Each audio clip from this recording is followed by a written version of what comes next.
Talisay City Police mohimo og kinalit nga inspeksyon sa mga business establishment nga bukas ato sa kagabion sa Dakbayan sa Talisay sama sa mga imnanan o karaokehan dinhi nagkaduol nga Pasko. Si Femery Dubabok sa report.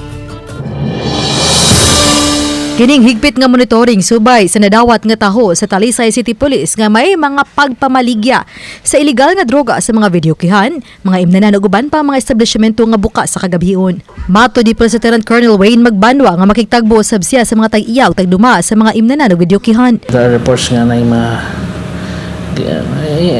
not alarming but anak na mga proliferating ba, for example dyan sa mga siguro di pa ta sure sa mga ito yung mga ginagmay nga business establishment, mga karaoke, videokihan, kalagang bar. Di possible ang yes.